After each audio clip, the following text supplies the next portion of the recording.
How y'all doing? I am Doc Wrestling and welcome back to Don't Oversell Wrestling, where today we'll be talking about the Hall of Explain.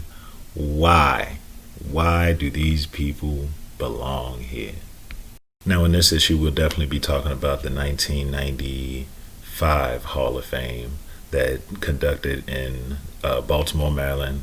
It was the same week as the King of the Ring, which Owen Hart actually won. The original recording for it wasn't really finished. Like, they recorded and they threw it out there. It wasn't really an event type thing. They didn't know how long or how far they were going to go, but at the same time they acknowledged titles that weren't in WWE, WWF at the time, or even WWF. They actually acknowledged NWA titles, Southern Georgia wrestling titles, and titles that weren't in the company at the time. So when you watch it on the WWE network, it'll look more so like, hey, Renee Young and Mean Gene, and they'll say, oh, okay, this person's going into the Hall of Fame, and then they'll give their, you'll see the speech for the wrestler going in. Now, I know it's been a long time since I said I was going to do this, but that's because I had to do so much research outside of, the WWE network, because they don't always acknowledge everybody's titles and, acknowledge a lot of things that wrestlers have done in their reign. For instance, they don't talk about the 144 titles that Jerry Lawler won, but he's in the Hall of Fame for being Jerry Lawler. So we got Gorilla Monsoon. He started wrestling in 1963, and he wrestled, he was with WWEF, whatever you want to call it, all the way into the late 90s until he passed away. He had a position in the arenas that they call the gorilla position, which is just the room before they go to the ring. Now, I didn't grow up on Gorilla Monsoon, but I definitely watched a lot of the stuff that he did with Bobby the Brain Heenan, and when he was acting like the president of the company, when Vince McMahon actually really still owned the company. But he really made an impact in wrestling. Even though he didn't do a whole lot with the titles or anything like that, he still pushed WWF and WWF to greater heights and tried to get them over as much as possible. It wasn't ever about him. He wanted to get the wrestlers over, and that's, Hall of Fame worthy. So then we got Classy Freddie Blassie, and he actually started wrestling in 1952. He didn't come over to the WWF with Vince McMahon Sr. until 1974, and then he started managing in 86. But he had over 30 NWA championships, and he wrestled people like Peter Great Chief Maivia, Jesse the Body Ventura, and Mr. Fuji, also Muhammad Ali. And as his time as a manager, he really brought up wrestlers who couldn't really cut promos or talk really well on the mic. So he made them, more approachable when it came to setting them up for matches. He was the Paul Heyman of that time.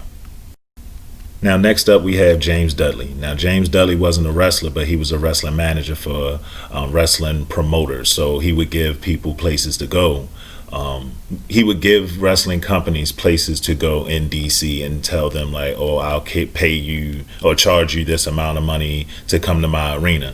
Now, he was actually the first black promoter in DC. He actually ran Turner Arena. Now, I know I said a lot of people shouldn't be in here as far as, not helping the wrestling business, but at the time, like, he was doing things that other people weren't doing. He was literally the first black person helping out wrestling as far as not getting in the ring and really being out there and people actually knowing who he was. So to be honest with you, I'm going to keep both of them in there, Classy and Dudley.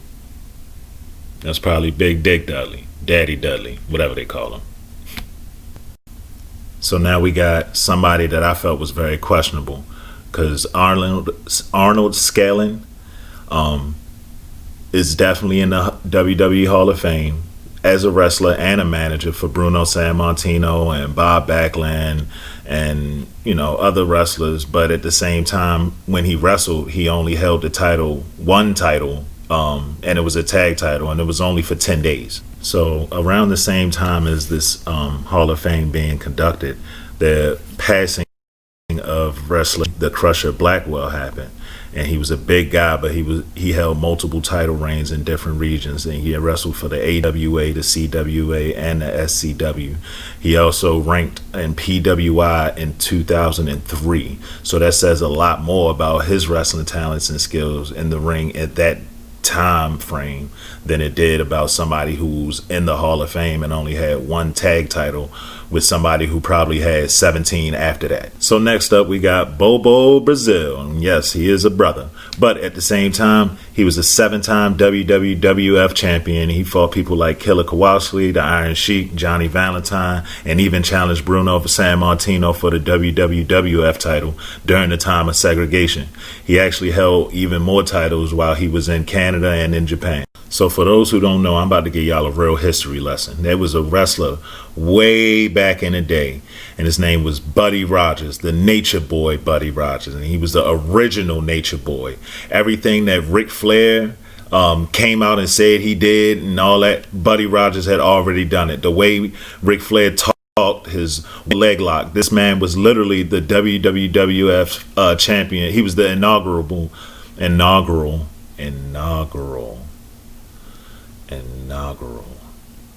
WWF champion, and he actually held over 25 world titles and about 9 tag team titles, and was already in multiple Hall of Fames before Ric Flair got into his first one. He was really Italian. He personified as an Indian, but he was Italian. He connected with the fan, the kids. He mostly wrestled in the southern region, which was weird because, you know, they were racist. So other than that, I honestly think that is a nice class of the Hall of Explain, except Arnold Scalin. And if you know a reason why he should be in the Hall of Fame, put it in the comments and let me know. Give me a reason to put him in, because I don't see it. So that's my video. Thank you for watching. If you like what you're seeing, like, share, subscribe. You can find me on Instagram at DosW, on Facebook at Doc Don't Oversell Wrestling. You can find me on Twitter at Doc Wrestling 1, and right here on YouTube at Don't Oversell Wrestling. Thank you for watching. Everybody be safe. I'm out.